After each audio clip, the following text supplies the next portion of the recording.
just like Ivy. Without being bougie or gully enough, I'm getting mad respect and money and love. Ladies then get consensual and tone. My exes wanna eject the pheromones. Expect me to wreck the cervix in their homes when I drop bars like poor service in the phone. I embrace my candor, shameless and I'm unfazed by slander. Got my with just a vernacular accent and quelled. Everybody who said the rap wouldn't sell, they laughed at my folks in my home. The ones that cracked up aesthetically over my clothes approach me now while I'm laughing my way to the bank, knowing they can't afford me no more. Ain't no stopping now, that's just how it goes. Take that money now, make it for my folks. Try to pull me down, I give you my solid pose. We gon' drop you like a domino. Come on, VICO, VICO, VICO, VICO, VICO, VICO, VICO, VICO, domino, domino, VICO, VICO, VICO, VICO, VICO, VICO, VICO, VICO, domino, domino. Y'all get competitive, dropping shit as often as pigeons. All right, everyone. Just a moment for you to take a time, take a break and breathe and so on and listen to some good music, VICO 1, because the content of today is a bit heavy. And that's why I was even stretching and getting my neck in a more comfortable way. Because, well, not everyone likes to talk about this, right? And I think I don't even know a person that likes to talk about it. Like, how are we going to deal with harassment and violence situations that are happening in our lives, not only in Isaac? I don't think that this is it's a very cool topic for us to, whoa, let's go to a bar and talk about anti-harassment and violence protocol. So this is my first alignment for you. This content is extremely important, but it's not going to be a cool session that we're going to laugh and we're going to be here together enjoying this.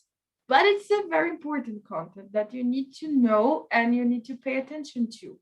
The first thing I would like to say is in Isaac, usually we see this content as a taboo, but we shouldn't, because actually these things are happening. And instead of avoiding this content, you should be actually talking more about this in expecting that this discussion that you're opening to people will work more of a preventive manner than actually is spreading an issue that is happening right now. So as much more that you talk about this, I think that there is a possibility for this situation to not happen with you. So instead of taking this content as a taboo, let's go for another perspective about this content. I need to talk about this in a more educative manner so I can avoid this type of situations to happen with me. It doesn't matter if it's a harassment specific situation, if it's a violence, other type of violence happening. This needs to be spoken and this needs to be accessible to everyone so we understand what is harassment and what is violence for Isaac. The topic of the day will be harassment and violence protocol. I will ask you some questions during the day, and I will also give you opportunities to ask me questions.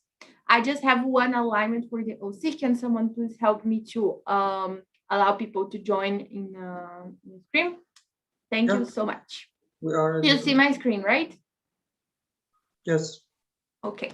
So we are about to start. So this is the first thing for the day. This is me. I'm going to be the one delivering this content for you as ICB chair. And why? Unfortunately or fortunately, I don't know actually, I am the one that is dealing with almost all of the, not almost, but all of the harassment situations that involves EPs. And you will see that it's part of the resolution to involve the ICB chair during the resolution. But there is one thing I would like to align with you all. Here we are in VICO, that is a virtual ICB conference. And of course, we are going to talk a lot about harassment cases involving EPs.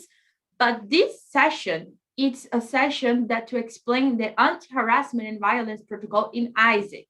And because it's an Isaac document, it does not mean that it's only applicable to EPs. It's applicable to any harassment and violence situation that happens with Isaac. It doesn't matter if it has EP involved, it has only members involved. The content of this protocol is for Isaac as a whole. We are adding this content here in VICO because if there is a case involving an EP, The ECB and the ICB needs to be communicated. And believe me, these cases happens. It's not something far from our reality. I even thought that when I got elected for ECB chair, that, oh, these things won't happen. It's like, no, this is very far from me. I don't think that this happens in Isaac, but it does. And it does more often than what we think. Really, believe me. Cool. Some alignments for you. This session has a heavy content, so make sure that you're in a good position, make sure that you're comfortable, and also that you will pay attention to. This is not a space to discuss specific cases. So if you have a case and if you faced something, or if you realize that there is a case happening, this is not the space for us to talk about your case. You can approach me later on, and then we were going to talk in private, and then I can guide you on the situation. But this session is not a space to discuss specific cases. If you can have a paper or have a note or anything on your computer for you to write your questions, we will have a Q&A in the end. Hey, relax, take a deep breath and be mindful, because the content is not like the best one for us to hear, but it's extremely important and it needs to be known for everyone.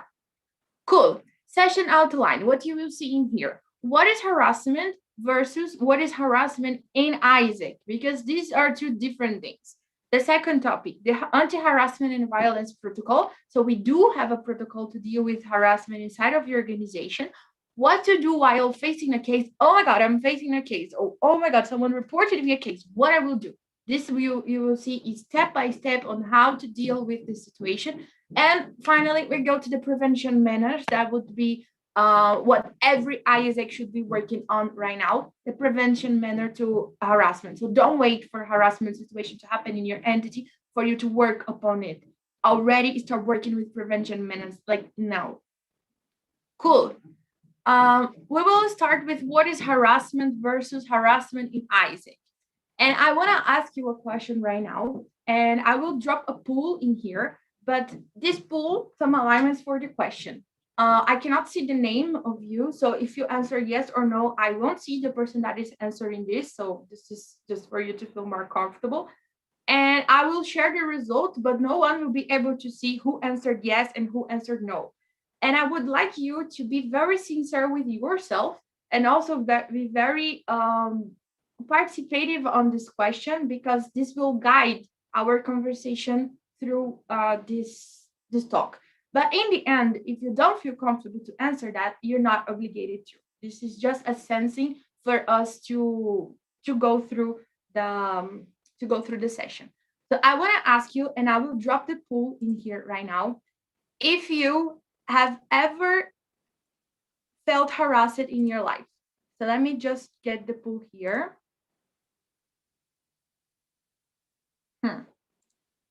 Cool. Launching the poll. And please just answer the first question, because the second question will be asked later on.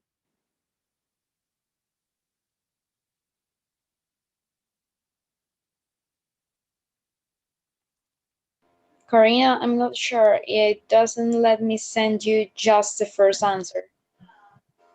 We need to answer.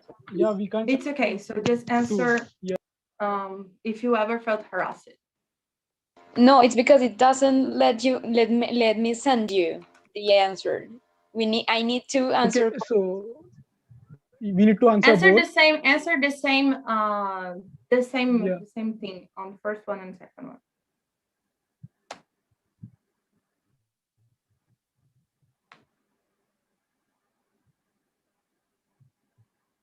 Okay, cool. I will end the poll, and we're going to pay attention to the first question only. Share results. Cool. So we see that for this plenary in here, we have 21 people that already felt harassed at some point, and we have 5 people that has never felt harassed at any point. Interesting. That's not the best scenario, but that's very cool. So we can continue with the session now. Why I asked you this? Because I do have a concept of harassment for me, and I'm quite sure that for you to answer yes and for you to answer no, you have a concept of harassment for yourself. And this is extremely important for us to understand. I don't want us to pay attention to the concept of harassment for us, for individuals. We do think and we do need to understand that this concept needs to be understood. But when we are inside of an organization that deals with different things and deals with different people and has their own Isaac way, and mainly I would like to focus on this one, has a lot of cross-cultural situations happening, we cannot unfortunately rely only on our own beliefs of what is harassment. Because what can be harassment for me cannot be understood as harassment for someone that has a very different culture, that has a very different environment around that I do, a different creation, a different influences or any other thing. And that's why this alignment is extremely important, because we right now are going to talk about a protocol that is for Isaac. And what we need to understand is what Isaac considers as harassment. I'm not telling you that your concept of harassment will not be respected. I'm not telling you that what you do the correct way. I'm just telling you that there are two line of thoughts that we can go while understanding a harassment situation. And if there is a harassment that is happening inside of an organization, we must take into consideration both sides. But to take a decision and to be strict how the case will be followed, we must rely on the protocol that we have. And one of the responsibilities of ICB, for example, is to review the harassment protocol, to receive the feedback, to receive any suggestion from your side, to keep improving it and make sure that the protocol that we will have will respect and will be able to embrace all of the cultures that we have. So right now, we do believe that the protocol that we have, it's able to do this, but if you have any changes or if you have any suggestion on what we can make, what we can change on the document to make it more accessible and more adaptable to the global scenario that you have, it's your role as an Isaac member to provide us any suggestion that you would like to see in the protocol. But again, let's try for this session to have your own concept of harassment a bit sleeping, and then we go to understand what is the concept of harassment for Isaac. Later on, you can compare to see if this is something that matches or no, and what you can learn from this by understanding what is harassment for Isaac, and you can change your own concept of it. Or if you don't think you can change, so it's okay. It's just like your own beliefs with the beliefs of the organization. With this alignment in hands, we go for what is considered harassment for Isaac. So what is considered harassment for Isaac? We have three types. The first one is sexual harassment. The second one is sex and or gender harassment. And the third one is psychological harassment. So harassment, before joining Isaac, every time that I heard the word, I was like, okay, harassment is only sexual related one. But when I joined Isaac, I actually started to understand that it's way more than that. It's not only sexual related. It can be related to sex or gender. It can be related to psychological, or there's another thing that we use, another term that is mobbing for psychological harassment.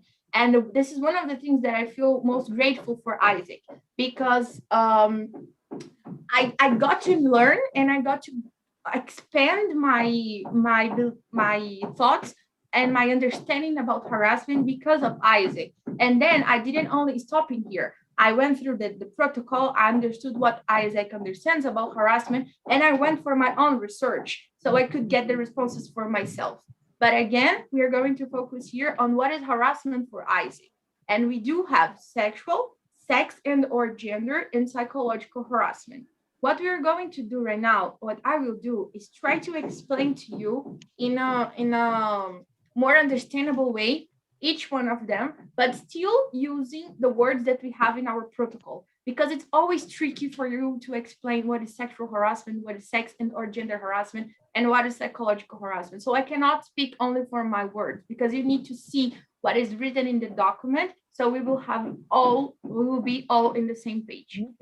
Cool. So, starting from sexual harassment. So by concept, what we have, and then I highlighted some specific things for you to think about. Sexual harassment is any conduct of sexual nature, whether verbal or physical. And that's the point that people usually don't pay attention to. Some people think that sexual harassment are only related to physical parts ones, but actually no. ISAC understands as sexual harassment something that can be considered as verbal conduct too.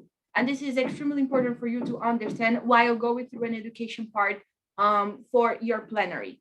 And then what we have as while executing this action of sexual harassment, either verbal or physical, we understand that this action, it can cause some things like intimidating the person that is receiving it, or it can be it can cause an offensive environment for the person, or any derogatory environment. And then there is another situation in here that we understand as ISAC, as a sexual harassment, anything that happens unwanted by the person. And the unwanted by the person is any type of no, or any type of feeling that you're having there that this is not supposed to be happening. And there is one side only that would like to do this. It doesn't matter if it's physical or it doesn't matter if it's verbal. So you need to have both sides agreeing with what is happening. So if you like to treat your friend in a verbal way that it's crazy, but this is your relationship with a friend and both of you are okay with that, it's fine. But if one person feels intimidated, derogatory, or understand that this environment is considered offensive, it needs to be spoken, and then this person is liable by ISAC to understand that this person is being harassed. So this is what ISAC understands by sexual harassment, any type of physical or verbal conduct. The conduct that we have could be verbal conduct, non-verbal conduct, and physical conduct.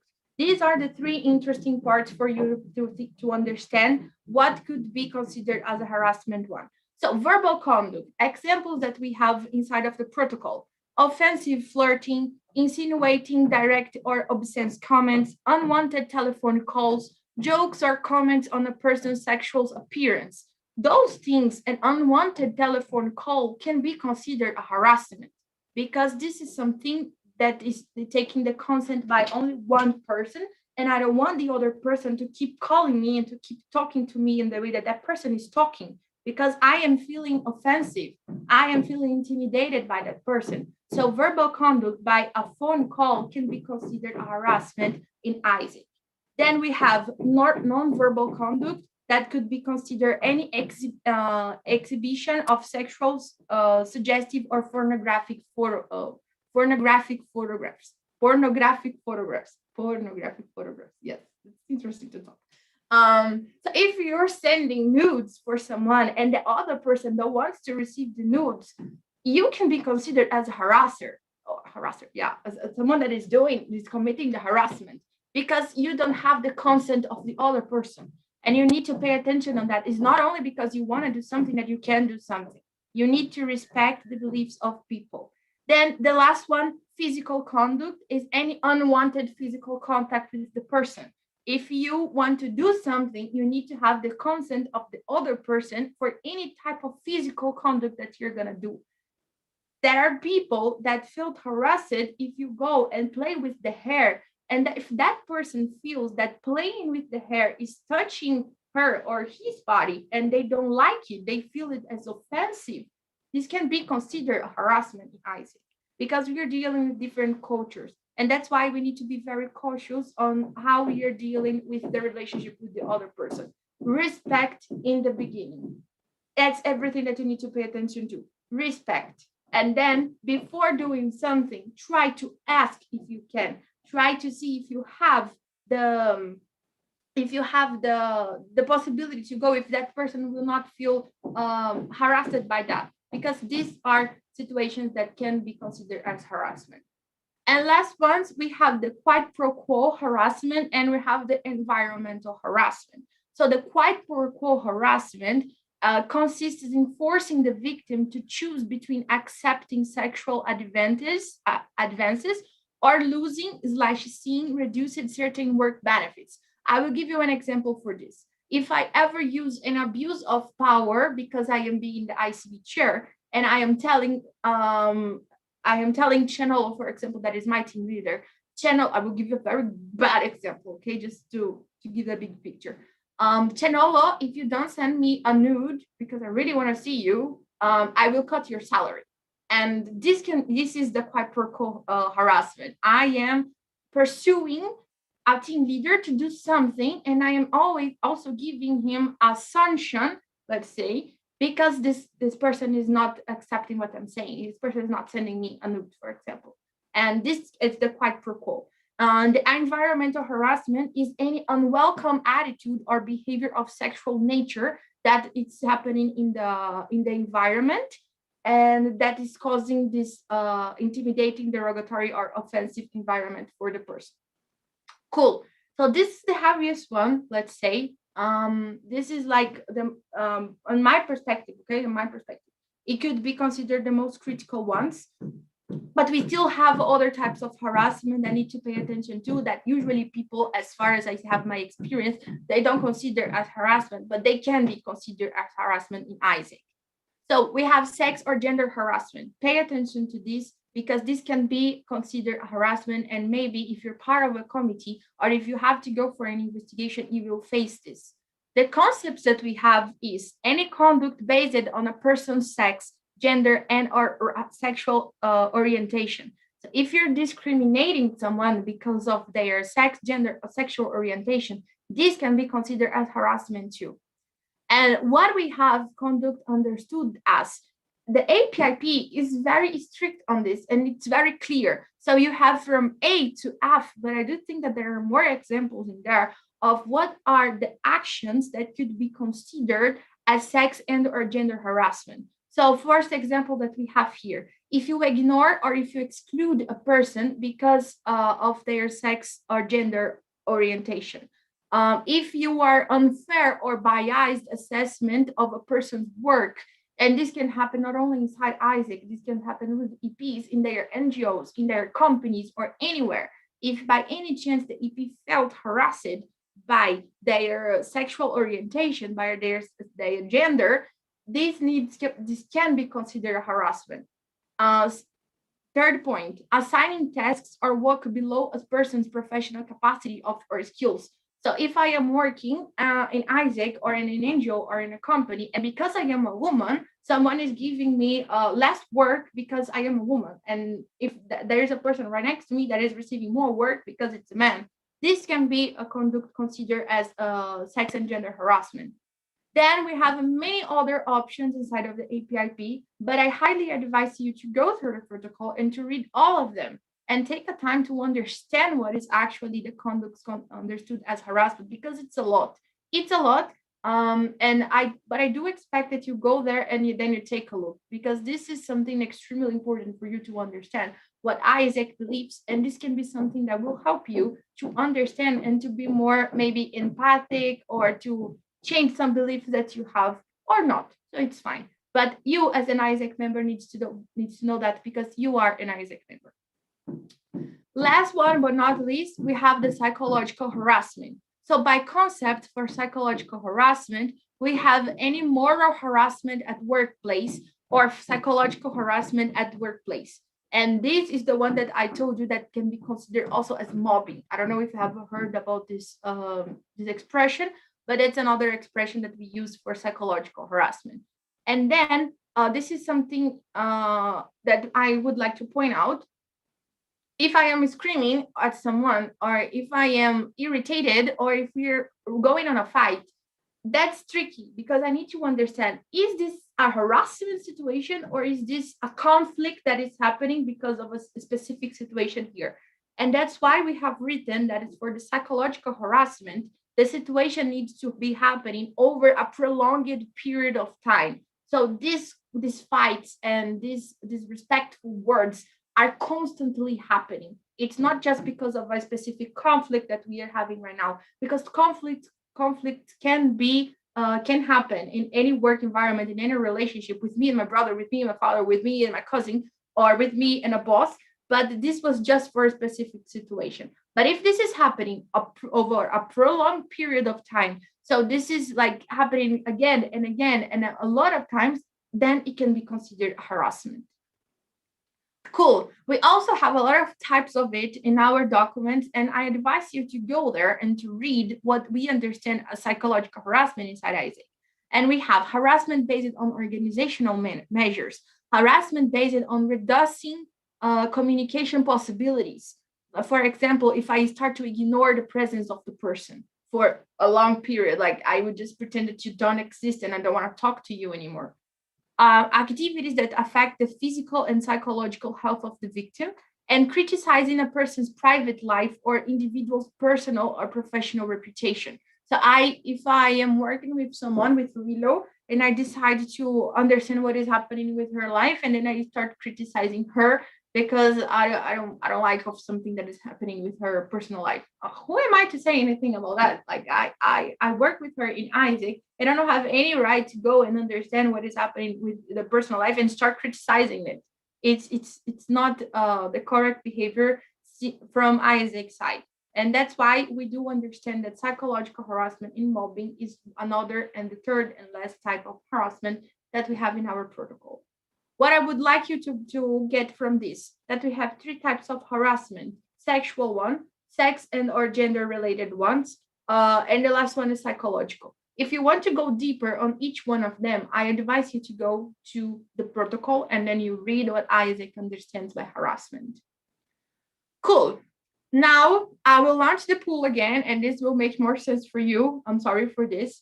And I want you to tell me if after all of this explanation, if your answer changed. So let me go in here.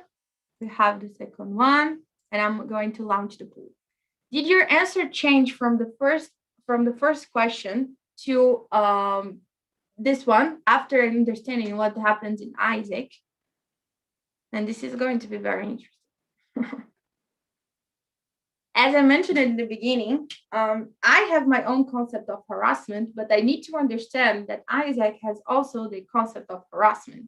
And as an ISAC member, if I am evaluating a case of harassment, I need to rely on the documents that we have. I will pay attention to what the person is talking. Of course, it's why we have the incident investigation and interviews, but we need to rely on the documents that we have. But the document is always super educative. And I will prove to you that the document is super educative. And that's one of the reasons that we need people to get to know this document inside ISAC. I'm ending the poll now, and I will share the results for you. So here on this result, we have 22 people, 79% of this plenary, saying that the answer would change from the first question to this second question after understanding what is harassment.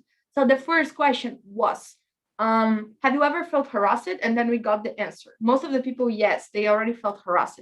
And the second question was, after understanding what is harassment for the ISAC perspective, would you change your answer from yes or for no? And most of the people said yes. So what I wanted to show you from this, that we need to talk about this. We need to educate people about what is harassment for ISAC, because some people might be facing a situation, but they don't know that they are facing the situation. Or some people are facing a situation, but it's actually not being the protocol don't understand that situation as a harassment one. So it's your own beliefs, and we can still proceed with that, but the resolution will be based on the protocol that we have in ISAC. Cool. Now that we went through this whole education part of what is harassment in ISAC, let's go for the second part, that is the protocol itself.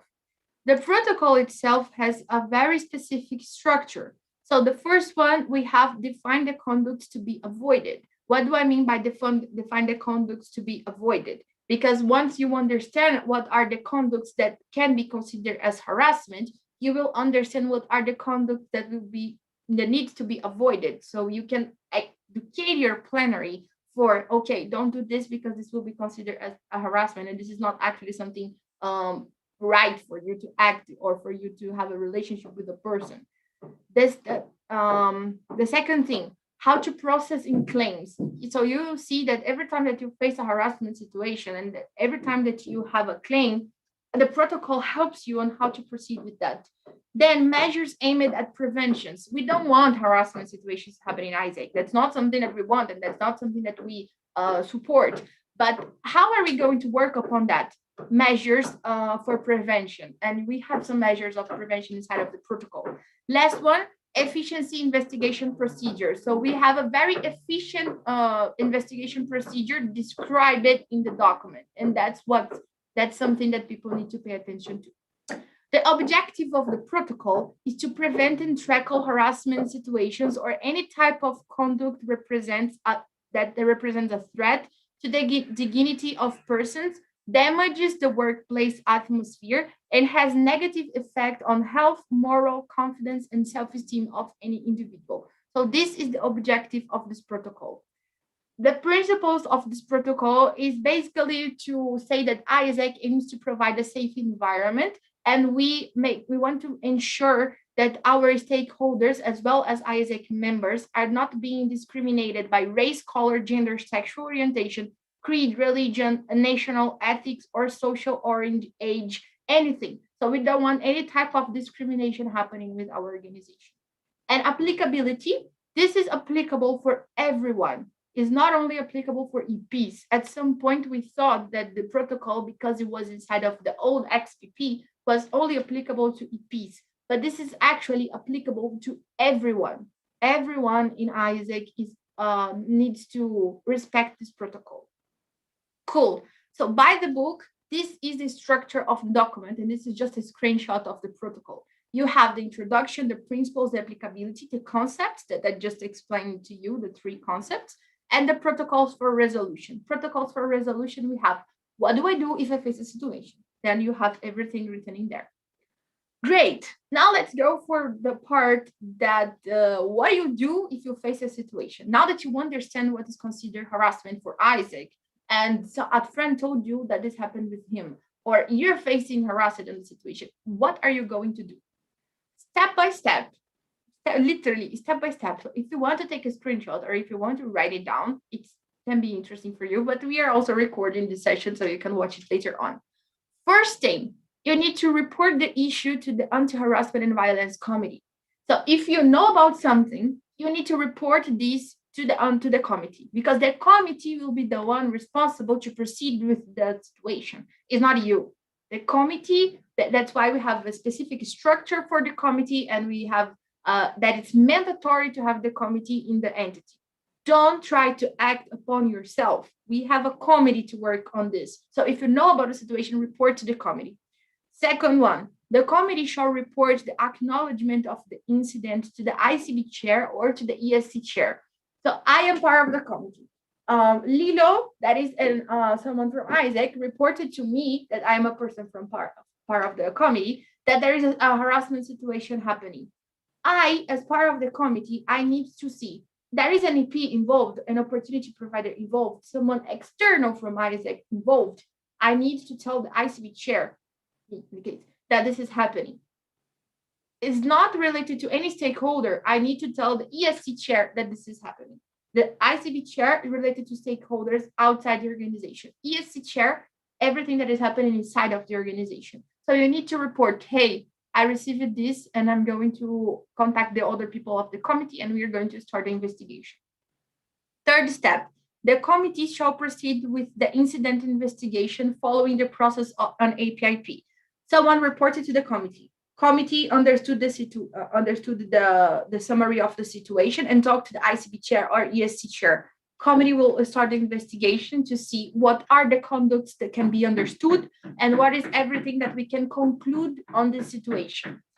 Fourth, the committee should define the next steps for the involved ones. After understanding everything that happened, they're responsible to define what is going to happen with the people. If someone is getting paid, if someone is getting dismissed, if someone is going to be put on hold on the role that they have, it's a committee that will define this.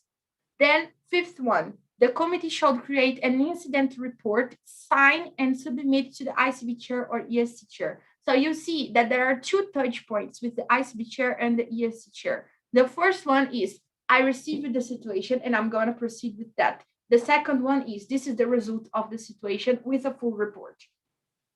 Cool. And this is just a disclaimer. So ICB chair, everything that is involving an EP and OP, and ESC chair, everything that involves ISACers. 5 steps, clear. This is what the APIP, the annex, tells you to do. What is the role of this committee? So what the committee is supposed to do? First, educate the plenary about the protocol. We want people to know what ISAC considers as harassment. We want people to understand that they have the committee to rely on, or to claim the things and to share what is happening with them. Second thing, if the committee receives a situation, it's the responsibility of the committee to go for an investigation. Third thing, support the victim. So if we are facing a situation, the committee is the responsible to support the victim. And that's why we have lawyer and oh my God, psychological person. I forgot how to say that. It's a lawyer and someone from a psychological background that I really forgot the word now, that needs to be inside of the committee. So this person can back you up on how to go for the communication, how to proceed with law, from law perspectives on the situation.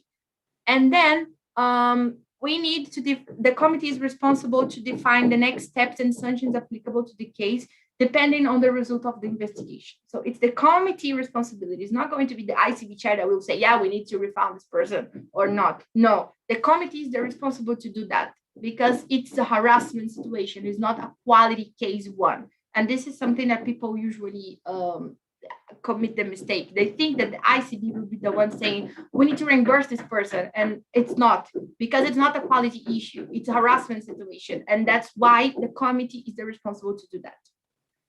Great. Reporting the issue to the committee. So you are a member, you know that there is something happening and you need to report the issue to the committee. What you're going to do? Who can report? Anyone can report. If you know about something, anyone can report to the committee. How to report? Any channel available in the entity, preferably using the whistleblowing protocol. Remember about privacy and not disclosure information. So if you have a whistleblowing protocol, use it. And you should have, because it's mandatory for every entity. If you don't have a whistleblowing protocol, go create your own right now, or go to the MC, go to the ECB and ask, how is the whistleblowing procedure in my entity? One needs to contain in the report the summary of the situation, the date, and the involved ones. I know about something, I will go to Nikki, that is part of the committee, and I will tell, hey, Nikki, this is a summary of the situation, this is the date, and this is the involved ones. I think that this should be investigated. And Nikki, as being the part of the committee, she will proceed with the investigation. What about privacy and confidentiality? Should always be respected. Disclosure of any type of information related to harassment case can become an ethics violation. So if you're not involved on the situation of harassment itself, but you're making gossip about it and you're spreading this to people, you're not going to be considered as someone to be involved on the harassment situation itself, but you can suffer an ethics case because you're disclosing information that is confidential. So please don't do that. Respect the privacy and the confidentiality.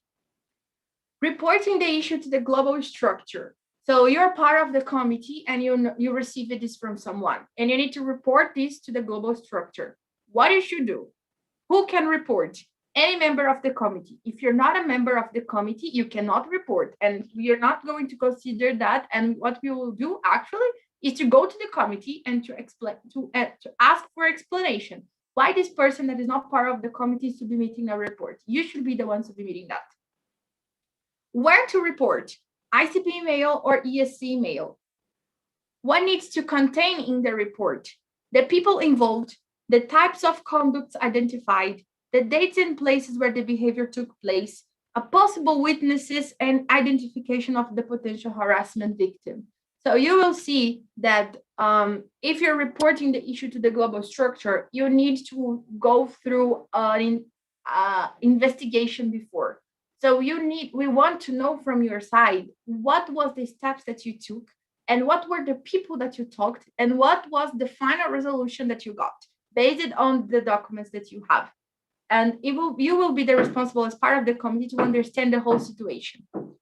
What about privacy and confidentiality? Same thing. Always should be respected, and the committee should not disclose any information for other people that are not part of the committee, besides the ones that they need to report as global structure. And I, as ICB chair, I cannot disclose any information about that, even for my team leaders or for my members, because this is something related to my role only. Cool. How to do an investigation and define the next steps.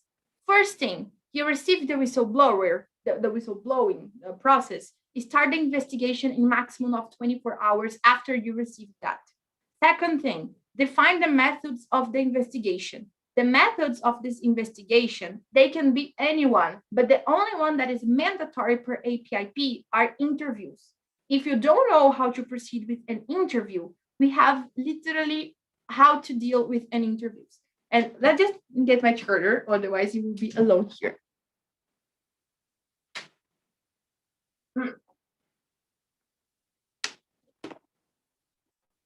Cool. Let's go. So you received the whistleblowing and you're part of the committee and you need to start the investigation.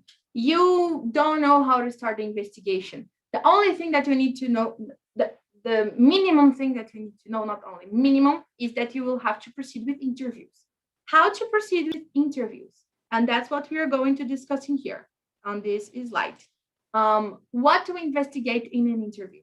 You need first to investigate if there is or if there has been a case of workplace harassment. So you know what are the concepts understood by ISAC as harassment, and you need to see if these concepts are applied on the situation that you got reported.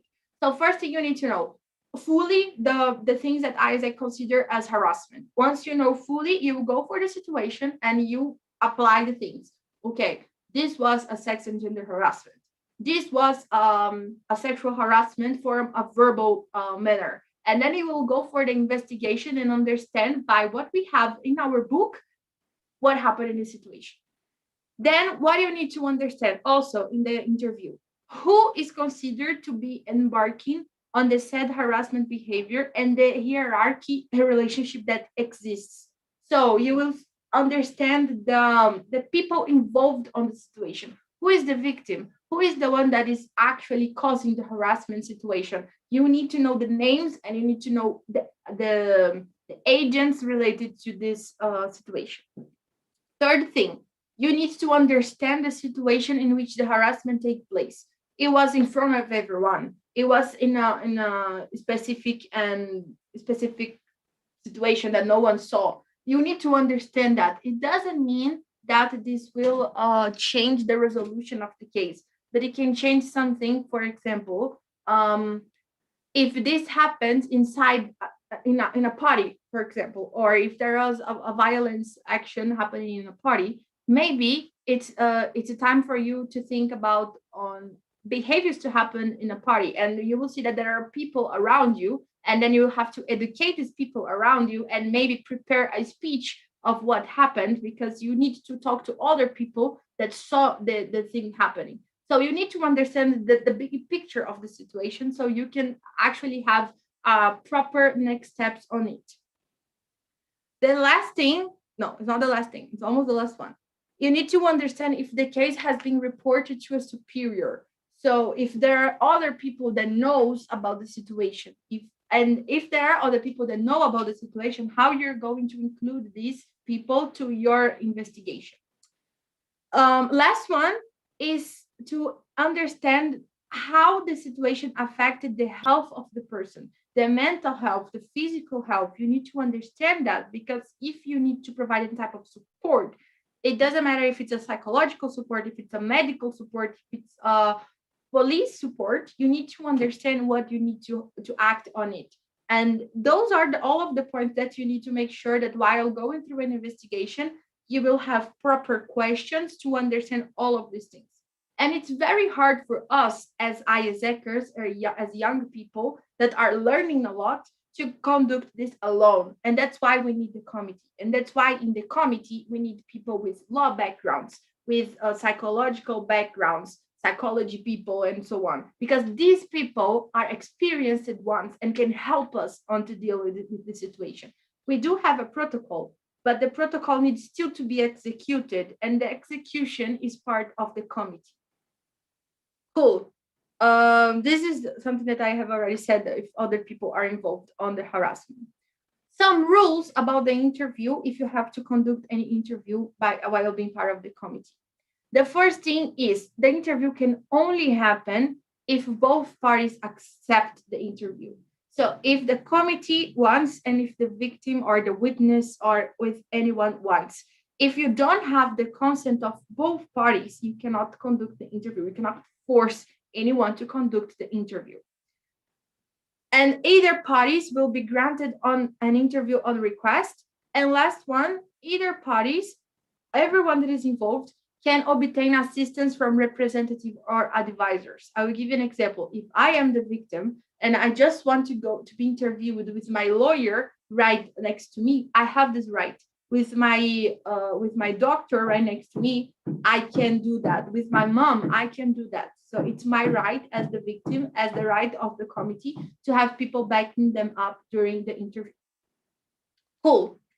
Last part of the investigation. So you received the investigation. The committee already started working. The committee is doing the interviews. How are you going to proceed with the final report? So first thing you need to know is that we have a template inside of the annex number 1, that is the clause number 6. This template is a full template of the final report. So you have the summary of the incident, the composition of the committee, the consent of victim about this report. So you will have to mark, yes, the victim is aware about this report.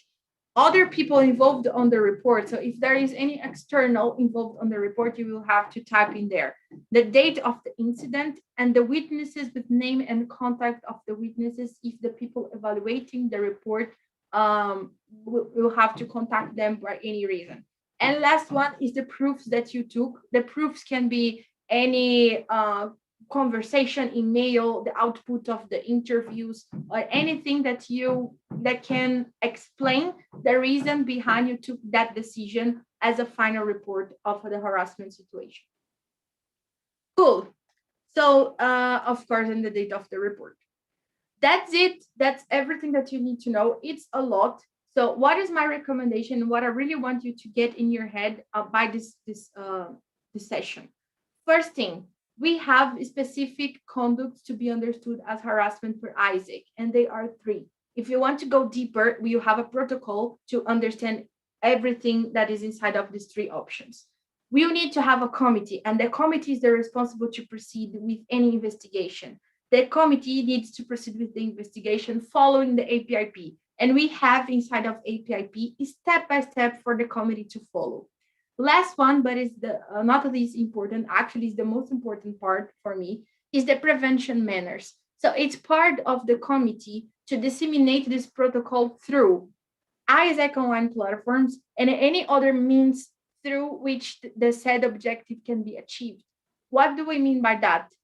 Conferences or education cycles or any meetings that you're having as an LC level, as an MC level. You need to talk about this because people need to be educated about at least what we consider as harassment and what they can do if they face a harassment situation. What is the proper channel for them to report that this situation is happening?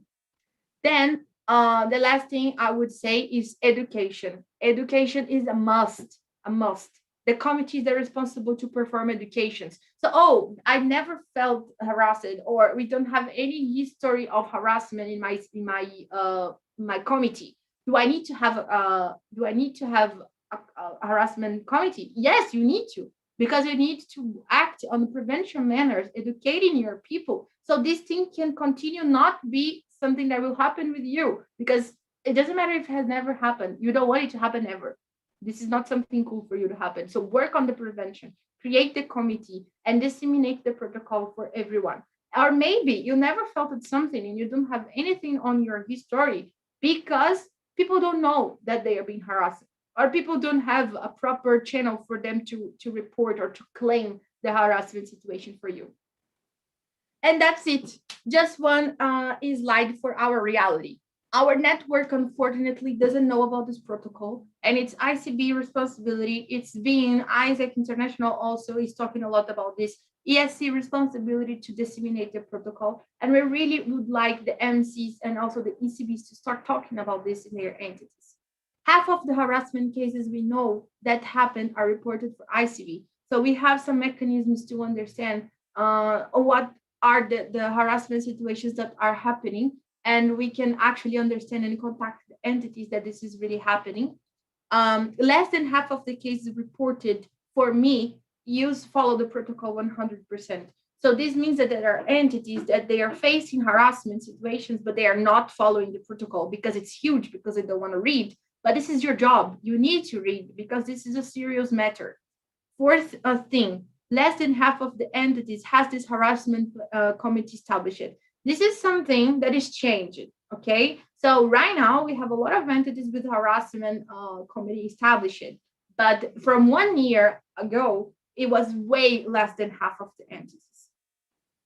Entities don't care about prevention measures. They act only when the situation happens. This is true. It's not cool, but this is true. Entities are not educating people about the harassment, and they just wait a situation to happen and to become a very huge issue for the entity to start talking about it. Don't wait for this issue to become a very big problem for you to start talking about this. Entities believe that cases will never happen with them, but guess what? Is when you believe with all of your strength that this is not going to happen, that actually happens. And we face a very difficult issue that is culture understanding. And this affects our network interpretation of types and conducts of harassment. And that's why I started the call saying that we have two ways to look into a situation, from your own perspective side and from the organization perspective side. And while facing a harassment situation in ISAC, we must rely mainly on the organizational side. And that's why the protocol is extremely important. I have a rhetorical question. You don't need to answer, but I would like you to finish this call with this. What is your role on it?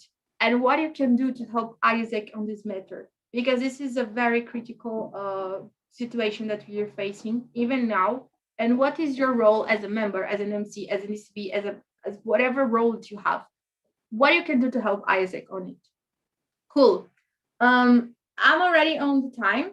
Like I was supposed to finish now, but I have an exercise that is just typing yes or no for some from frequently asked questions that I received. And I want to test you how deep you know this protocol. So it will be more of an interactive part. And later on, while we go through the break, I can stay more to answer the questions that I see that we have in the chat. So sim means yes in Portuguese, and no means no in Portuguese. This is something for you to learn. Let's finish this call with some testing about the protocol. First question, is it mandatory for the MC to be inside of the committee? And type yes, oops, I already give you the answer. Good. Tell me, is it mandatory for the MC to be in the committee? Some people didn't see that, but I want to get the answer. Okay, I see some people saying yes. I see some people saying no. Okay, good. Let's go to the answer then. The answer is no. So the MCP is not mandatory to be there. Who is mandatory to be there is an MC and a legal representative of the committee. Usually we have the MCP, but it's the MC that needs to be there. Okay, you don't need to be always the MCP. You need to have one representative of the MC. Second question, do you need to send the final report for the PAI if you're part of the committee? Do you need to send the final report to the PAI? Sim or no?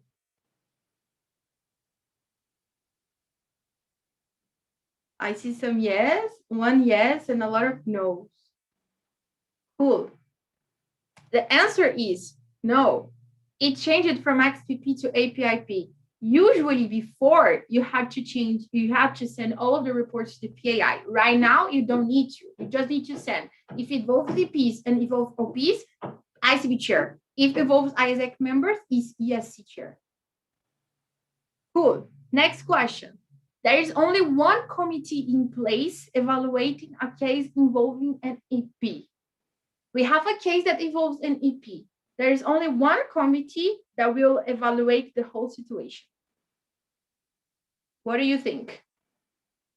No, no, no, no. So do you think that there's more than one committee that is evaluating? Cool. This will be shocking because the answer is actually yes. People think that when we have a situation involving an EP, there are two committees that need to work for that. The first committee is the host entity and the second committee is the send entity. But what happens is if you have a situation that involves an EP, you need to have representatives from both sides in only one committee that will deal with the situation. It's not two committees dealing with that at the same time. It's both parties together being part of only one committee, and then the situation will be handled. It's not two committees, it's just one. I think that this is the last question. The ECB chair needs to be part of the committee. Yes or no? Sim or no? Okay, we have some sims and we have some no's. Cool. Let's go. And the answer is no. Because only when it involves EPs, you don't need to be there when there is only ISX situation related. It's not your job. It's not your role. You need to be there when it involves EPs, not ISX related ones. Oh, one more. The committee needs to report the issue twice. Is it true? Sim or no?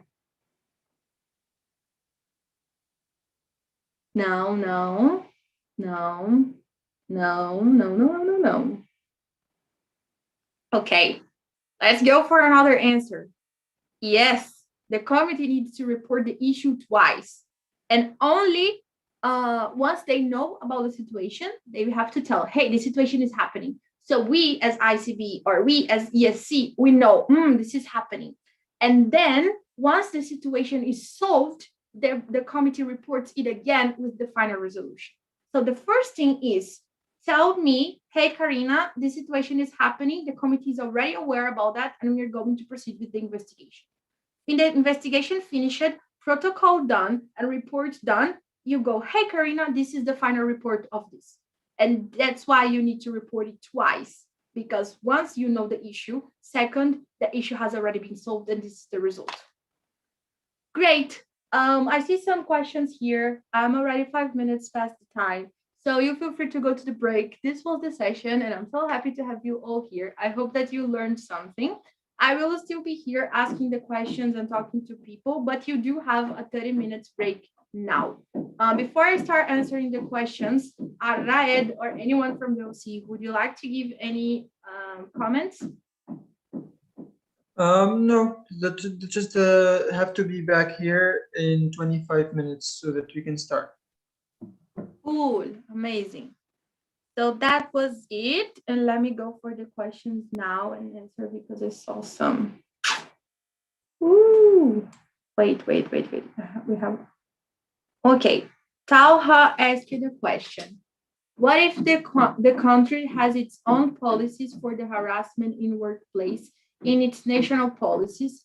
What do we do in that case? Do we still solve it according to APIP policies for harassment? Because the harassment cases are usually solved under the national harassment policies of the country. Good, that's a very good question. And who can answer this question properly for you is your lawyer. I don't have the right to answer you this question. So you need to ask your lawyer. Hey, lawyer, this is what we have in our rule, our law. This is what we have in Isaac. How can we make sure that these both things will be aligned? And the answer for your lawyer will be the correct way for you to follow. That's why you need to have a lawyer. So if you don't have a lawyer, get a lawyer right now. We can share this information in our social network for MC or ECB. Raul asked this. If you're talking about the protocol, yes, the protocol should be public. And the protocol is even inside of the AEPP. So if you go inside of the AEPP, it's there. And AEPP is a document for externals. So you can share that, of course. I just would recommend you to go to your MC, to your ICOMS team, and to the ESC, and to develop, to create a good campaign. Because depending on the way that you're going to downscale this information, the words can be misunderstood.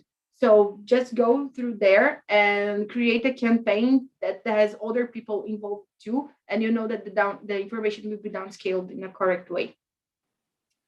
Only the ESC is in charge of education. Can ECB help in any way? Of course, ECB should be actually helping, because ECB will be involved if there is a case involving an EP. So if you can, go and run education cycles for your entity for this. Don't let the ESC only. And this is a very good example of synergy that you can have with the ESC about harassment and violence protocol. Cool. The questions before are done. More questions here. This question is private, so I will answer on private. I have a question. Like, team or personal conflict can also happen from time to time depending on different topics or things. So how do we identify conflict and psychological harassment and working on solving that? Cool. This is a very good question, and that's something that we understand and we have written on the APIP. That issue needs to be happen more than once. It needs to be constant. So if it's a constant thing, we don't have a specific time frame to say, yeah, this is constant, this is happening for a year, this is happening for a month. So we don't have this. So this would be the committee's responsibility to understand, yeah, this is really considered as harassment or not. But this is very critical. So you need to understand that conflict happens in teams, and this is normal. But the committee would be the one responsible to evaluate. This is just a work situation that is happening. Let's see what we can do, but it's not being considered a harassment, or this is being considered harassment. So let's proceed with all of the reports. But indeed, if you feel something, if you're not comfortable, if it's an offensive manner for you, all of the conflicts that is happening, you should report, because the role of the committee is not only investigating harassment situations that are real harassment. The role of the committee is also identifying if this is harassment or not. And this can be a help for you, something to help you to identify, yeah, this is harassment or this is not harassment. It's the role of the committee to do that. I don't have more questions here. So if you have more questions, I would be glad to help you all. And I guess that's it. Fatma, I will answer your question on private. Okay. Bye. Go for a break. Go eat.